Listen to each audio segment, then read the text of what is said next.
Unisciti a me in questa affascinante esplorazione. Riscopriremo insieme 7 tradizioni romane dimenticate che, sorprendentemente, risuonano ancora oggi con una forza inaspettata nelle nostre vite.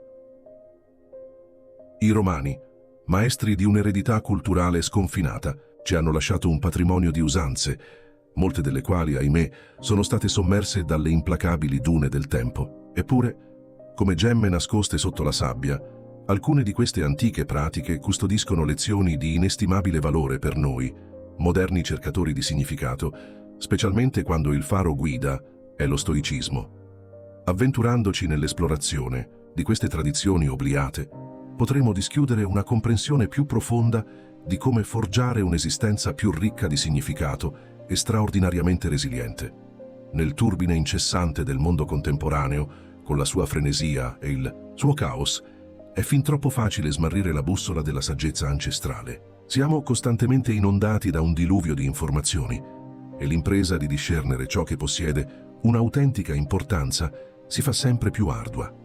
Ma è proprio in questa sfida che risiede l'urgenza di volgere lo sguardo alla storia. Immergendoci nello studio delle tradizioni e delle pratiche di civiltà antiche, come quella romana, possiamo attingere a una fonte di saggezza senza tempo, capace di illuminare e arricchire le nostre vite moderne. Uno degli scogli più insidiosi che si frappongono all'integrazione della saggezza antica nel nostro quotidiano è la nostra radicata tendenza a relegare il passato in un angolo di irrilevanza. Spesso, con un gesto di sufficienza, decretiamo che ciò che è vetusto debba essere inevitabilmente obsoleto. Ma la verità nuda e cruda è che la natura umana, nella sua essenza, non ha subito metamorfosi radicali nel corso dei secoli.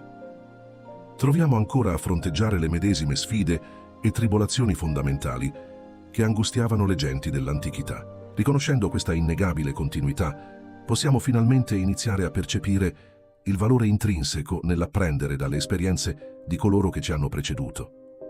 Un ulteriore ostacolo si manifesta nella percezione che le antiche tradizioni siano avvolte da un'aura di mistero o inaccessibilità. Potremmo erroneamente supporre che siano eccessivamente complesse o irrimediabilmente aliene per poter offrire un qualche beneficio alle nostre esistenze contemporanee. Ma la realtà, spesso sorprendentemente disarmante, è che molte pratiche antiche si rivelano di una semplicità e di una linearità disarmanti. Dedicando il nostro tempo e la nostra attenzione alla conoscenza e alla comprensione di queste tradizioni, possiamo gradualmente integrarle nel tessuto della nostra vita quotidiana. La tradizione romana della Mora si erge come un fulgido esempio di questa semplicità ritrovata.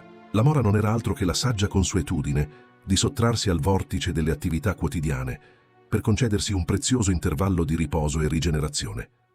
Nel nostro mondo attuale, dove spesso si esalta l'iperattività e si tollera il logoramento, la Mora ci rammenta con dolce fermezza che ritagliare spazi per il riposo e la riflessione è un imperativo per il nostro benessere più profondo. Questa tradizione si allinea in modo mirabile con i principi stoici, che pongono l'accento sull'importanza di vivere in armonia con la natura e di dedicare una cura meticolosa al proprio equilibrio interiore.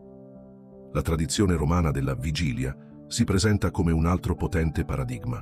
La vigilia era la pratica di vegliare nelle ore tarde della notte, non per oziare, ma per dedicarsi a una profonda riflessione e prepararsi con cura alle sfide che il giorno seguente avrebbe inevitabilmente portato con sé.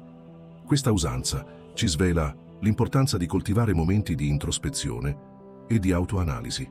Incorporando la vigilia nelle nostre vite, possiamo pervenire a una comprensione più acuta di noi stessi e del nostro peculiare posto nell'immensa trama del mondo. Merita un'attenta esplorazione anche la tradizione della cena. La cena, ben lungi dall'essere un semplice atto di nutrizione, rappresentava per i Romani l'opportunità sacra di condividere un pasto con i propri affetti più cari, intessendo conversazioni ricche di significato e nutrimento per l'anima. Nel nostro tempo, in cui spesso consumiamo i pasti in fretta e furia, distratti da schermi luminosi, la cena ci ricorda l'importanza vitale di rallentare il ritmo e di ristabilire connessioni umane autentiche. Questa tradizione risuona profondamente con i principi stoici, che esaltano il valore della comunità e dei legami sociali come pilastri di una vita ben vissuta. La tradizione del dies gratulationis emerge come un ulteriore esempio di una pratica romana dimenticata che, tuttavia, pulsa ancora di una vibrante rilevanza per noi. Il Dies Gratulationis era la festa romana della gratitudine, un'occasione solenne in cui le persone si riunivano per esprimere congiuntamente ringraziamento e profonda riconoscenza per le innumerevoli benedizioni che costellavano le loro esistenze. Questa usanza ci illumina sull'importanza cruciale di coltivare la gratitudine e l'apprezzamento come abitudini quotidiane, capaci di trasformare la nostra prospettiva sul mondo. Una tradizione che trovo particolarmente toccante e ricca di significato. È la pratica romana della Suoveta Aurilia.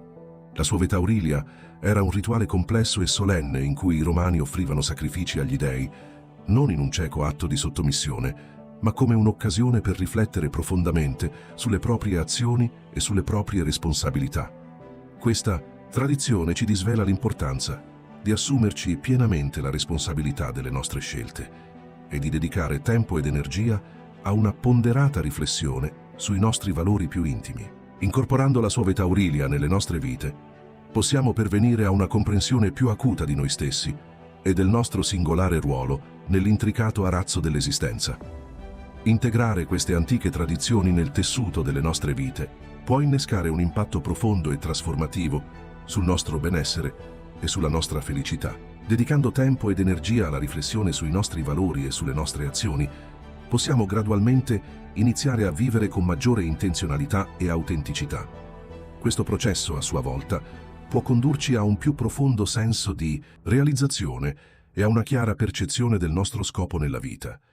Il potenziale trasformativo della Suoveta Aurilia risiede nella sua straordinaria capacità di aiutarci a ristabilire una connessione autentica con i nostri valori e principi guida. Prendendoci il tempo per esaminare attentamente le nostre azioni e decisioni, possiamo iniziare a discernere con maggiore lucidità i punti in cui potremmo essere venuti meno ai nostri stessi standard. Questa consapevolezza, a sua volta, può infonderci la forza di apportare cambiamenti positivi nelle nostre vite e di vivere in modo più armonioso con i nostri ideali più profondi. Ricapitolando questo affascinante viaggio nel passato, abbiamo riportato alla luce 7 tradizioni romane dimenticate che, con sorprendente vitalità, continuano a parlare alle nostre esigenze contemporanee, dalla quiete rigenerante della Mora alla profonda introspezione della Suoveta Aurilia. Ciascuna di queste tradizioni ci offre una prospettiva unica e preziosa su come forgiare un'esistenza più ricca di significato e straordinariamente resiliente. Incorporando queste pratiche nel ritmo delle nostre vite quotidiane, possiamo attingere alla saggezza senza tempo dei Romani e vivere con maggiore consapevolezza in accordo con i principi immortali dello stoicismo. Se la vostra curiosità è stata stuzzicata e desiderate approfondire ulteriormente i tesori dello stoicismo e delle antiche tradizioni, non mancate di esplorare il nostro altro video intitolato 5 pratiche stoiche per potenziare la tua forza mentale. E ora vi invito calorosamente a condividere le vostre riflessioni su queste tradizioni nei commenti qui sotto. Quale di queste antiche usanze risuona più profondamente con la vostra anima?